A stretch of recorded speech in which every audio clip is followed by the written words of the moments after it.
Welcome back, everyone, to the Cups coverage of House of Villains, the Currently Unnamed Podcast, where we put the real and the tea in reality, and you can always come to us first to quench your thirst. My name is Jack. I am the resident game designer of the panel, and apparently, the same thing that was given to Ashley this week, I accidentally gave to my other two co hosts, Lana and Logan, via some, in my opinion, very well cooked food. But clearly, I just have a, an immune system that just deals with that. So it is just me here today.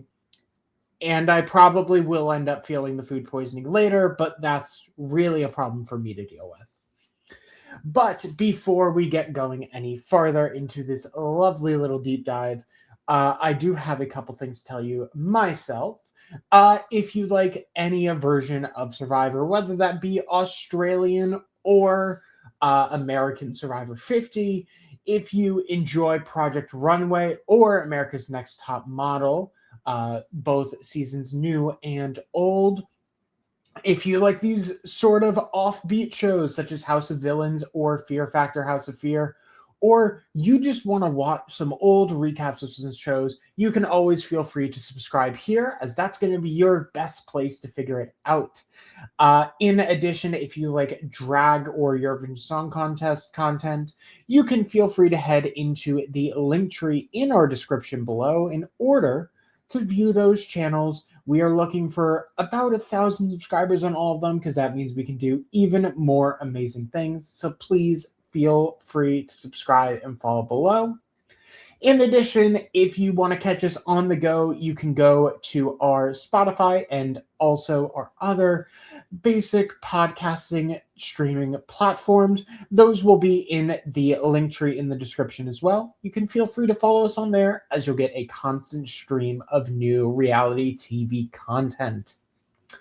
And also, you can feel free to buy your cup merch. That's going to be in that lovely QR code in the description as my finger lovingly goes into the light. That is where you'll be able to get your lovely cup mug. Feel free to leave a message and a heart on the store. Lana would love to thank you for purchasing it. That'll be at lanagcreations.etsy.com or in the QR code linked in the corner. Once again, that is lanagcreations.etsy.com. And our final bit of business here, if you are viewing the video, you can look in the bottom here. You can see the Instagram of the cup and myself scrolling along. If you enjoy this kind of honestly chaotic mess energy, which is this entire show, you can feel free to follow me on Instagram, and maybe I'll post once a year just for you. But with that said, we are going to hop into this week's episode. As a reminder, last time we had the unfortunate boot of Plane, who couldn't quite win a feeling face competition, who lost to Kate. Then Plane couldn't survive a vote against Tiffany, and by a vote of 5-1, Plane left the house, kind of leaving everyone in a, oh, okay, that was significantly simpler than we thought it was going to be. As we open this lovely episode, Tiffany is kind of surprised to still be here for some reason. And Drita basically calls it out to the house.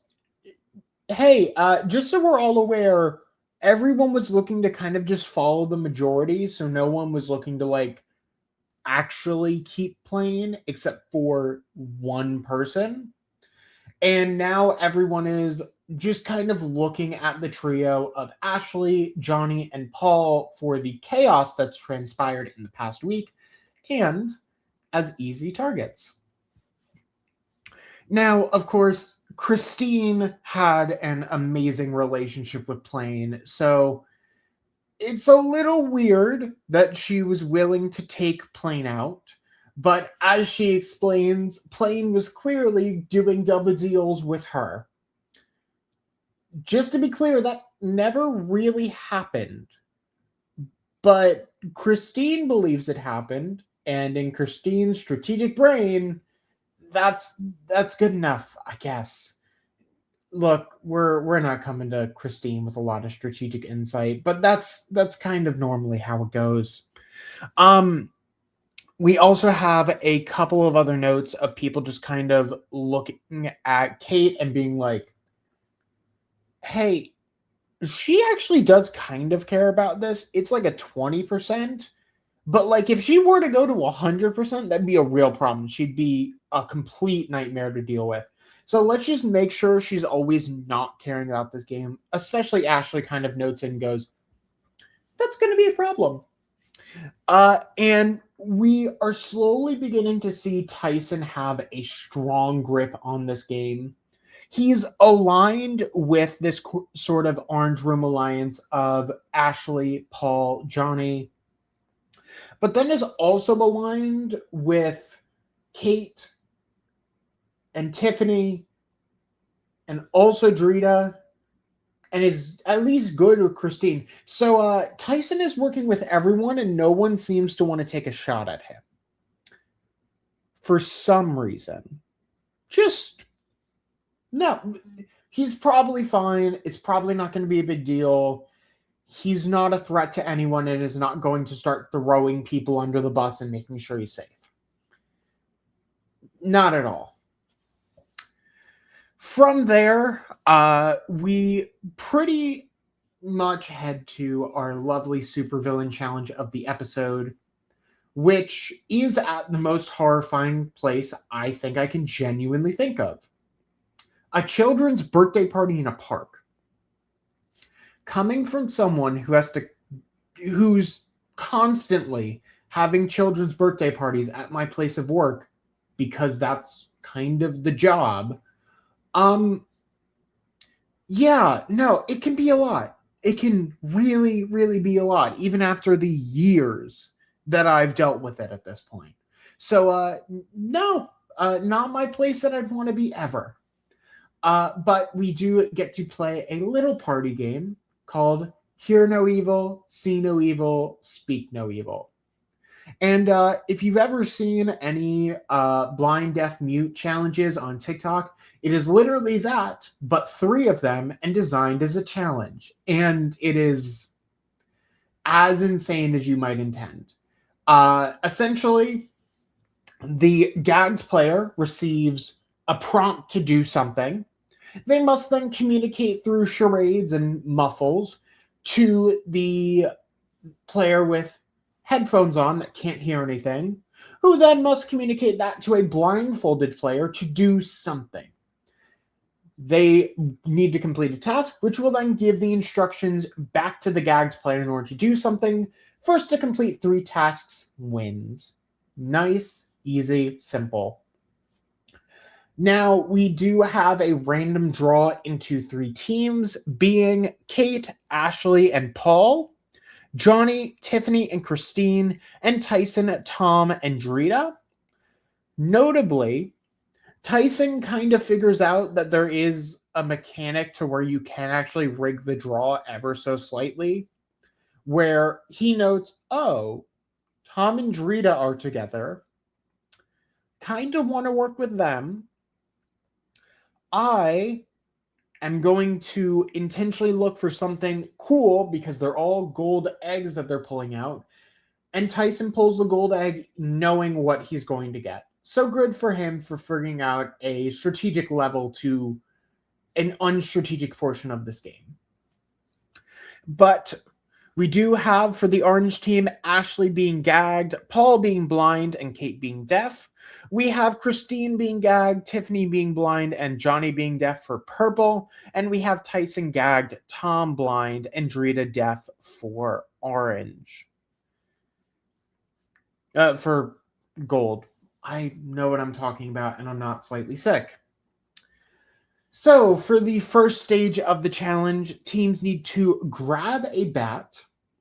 Well, not teams. The blindfolded player needs to grab a bat, whack a monkey piñata, get the real banana inside instead of the banana candy, and then inside that banana is a note to give back to the gagged player.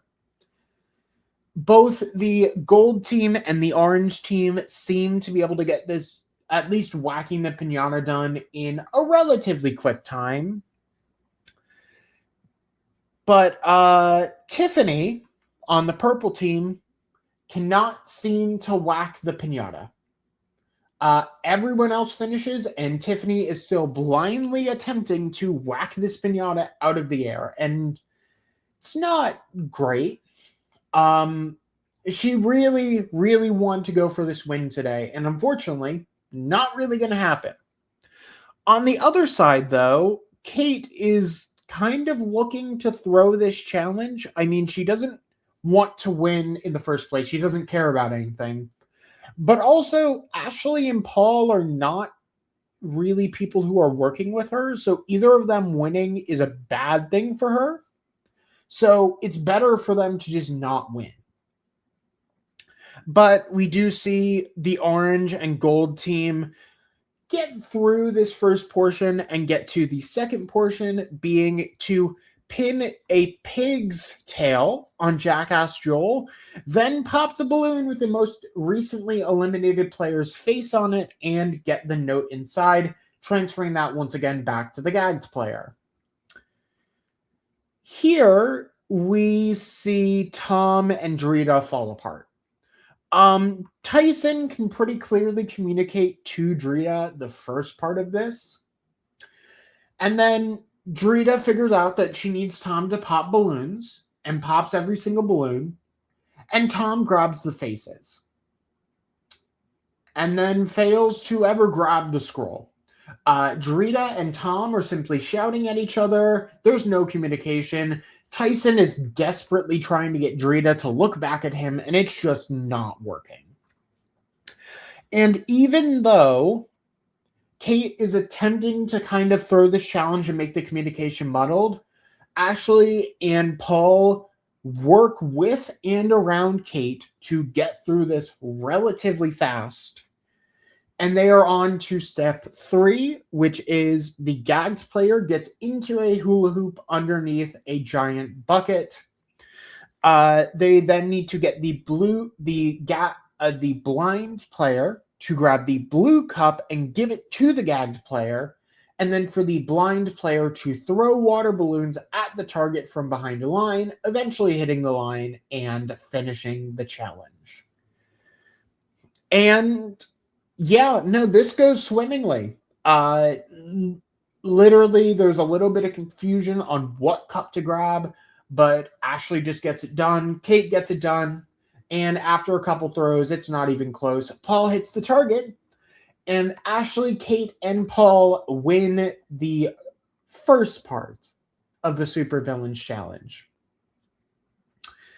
Yeah, we can't have 3 supervillains. So there's a second part to this. And it is being blindfolded, gagged, and having blaring headphones on, being dropped into a bounce house and attempting to find a chain of monkeys. This goes about as well as you'd expect it to, with Kate literally stumbling her way into finding the monkeys. And as such, out of nowhere, Kate is our supervillain of the week. Yeah, no, that is a new one. I'll be honest with you, was not expecting Kate to win anything in this game, and now she's won both a redemption challenge and a supervillain. I guess when you piss Kate off, she really does get angry enough to start doing well, which is honestly kind of impressive. But we begin to see people suck up to Kate. Kate is like, oh, wow, this is nice. I love being sucked up to. This is incredible. I love it here. I need everyone to just keep doing what you're doing because it is making me very happy. And we begin to go to the next day. Tyson is fully giving Kate the sweet. And Kate just asks the producers, hey, could you make just like a couple modifications to it? I'm just going to put a sign on the door that says, I'm going to talk to everyone individually from when I get back from the reward to when I, just am over it. Literally, the words are, till I'm over it, LOL. And that is the most Kate thing I've ever heard of. Now, we wake up, and Ashley, for some reason, has chills and like just is not feeling well, feeling like she's gonna vomit. And honestly, this is not surprising at all. If you've ever gone to a children's birthday party or worked a children's event, you know you are literally flipping a coin on whether or not you're going to end up with some sort of cold or cough or something. It just happens, and it sucks every single time. I don't think I can state a time in which I haven't felt sick to some degree within the past 2 years. Actually, 3, because of when I've been doing stuff. Ashley's not doing well. Kate decides to take Drita and Tom on the reward, which, funnily enough, is a boating excursion. A swan boating excursion. They all get to talk and be on boats and enjoy the day. And Kate begins to talk through what she's thinking and goes, yeah, no, so Johnny and Paul, definitely. I'm also looking at Tom or Tyson, but of course she isn't going to say Tom's name to him directly. So she's like, I'm really thinking of putting up Tyson. He just feels like he's in control. And Tom, without really turning around, is like, please don't put Tyson up. Please don't put Tyson up. That's my bro. He's like so good for me. Please don't do that. Please. And Kate is just like noting this and going, you're pretty close. Interesting. Just gonna note that for later. So we do basically have a semi-finalized list of one of Johnny, Paul, both of them are basically going up. And then there's a spot for Ashley, Tom, or Tyson. One of those 3. Kate's going to just figure it out. Although she does say immediately after winning the challenge that Johnny, Ashley, and Paul are going up. But no, she's considering other options. So we finally get to see what Kate has done with the supervillain suite. And the closest thing I can call it is an interrogation room from bed.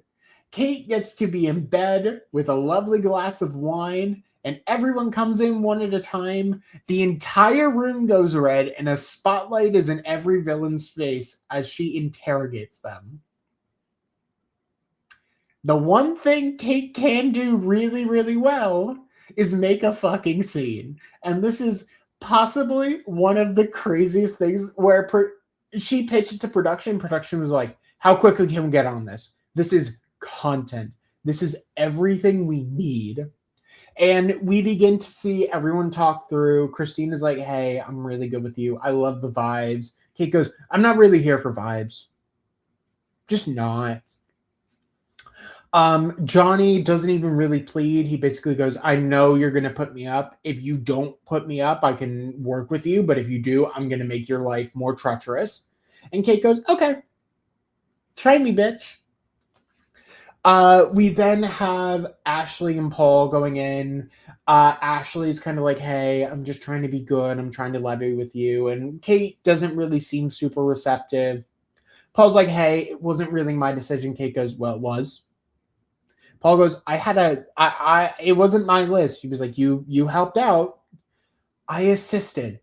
Yeah, you assisted with me going up. And we get Tom, who's like, hey, look, I'm just trying to do what's best for me. You know the 3 people you should put up. Like, we already kind of talked about them. Kate goes, okay. Yeah, sure, whatever. And Tom is well convinced that Tyson's just going to go up at this point. So he's kind of just like getting ready for the blowback of that. And Tyson in the room just says, hey, just so you're aware, I'm kind of deciding between you and Tom here. And if you just decide not to put me up, I'm fully on with you and we can fuck over Tom. It's fine. We can just get him out of here. So, interesting. Very, very interesting. Now, from here, no one knows exactly where things are going to lie. We head into the supervillain suite. Well, we head into the lair, the bunker, the hideout.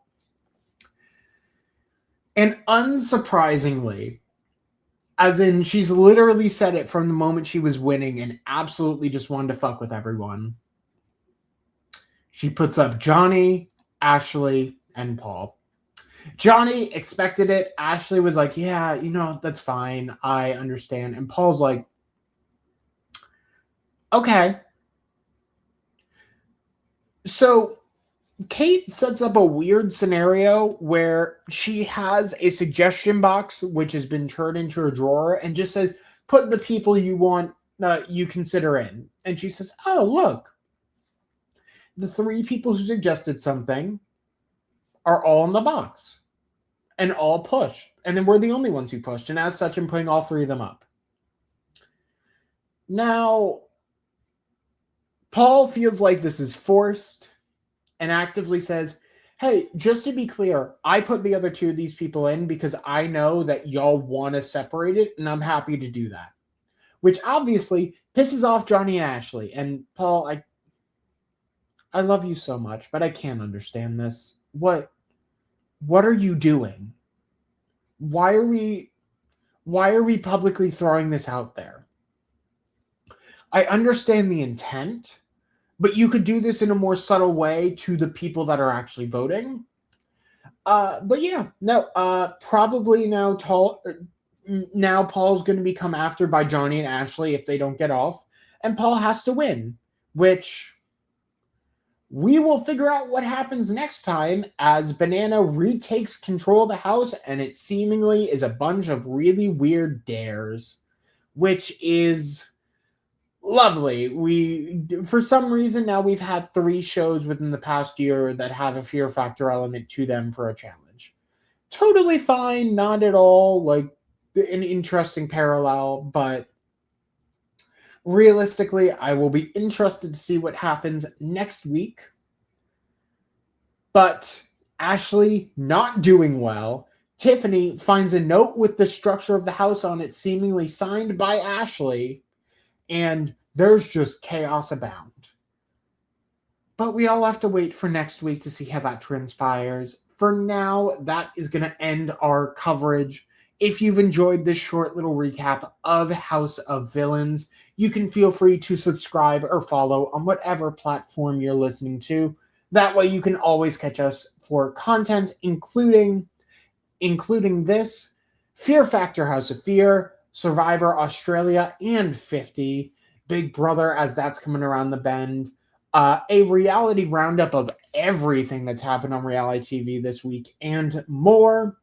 In addition, you can follow our Drag Race and ESC channels in the description below, and you can get your cut merch at lanagcreations.etsy.com. Once again, that is lanagcreations.etsy.com.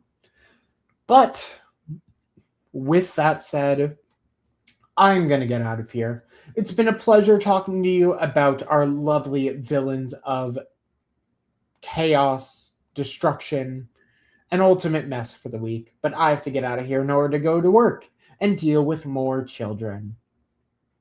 I'm going to end up sick. Anyway, thank you for tuning in. Cheers. We'll see you next week. Bye-bye.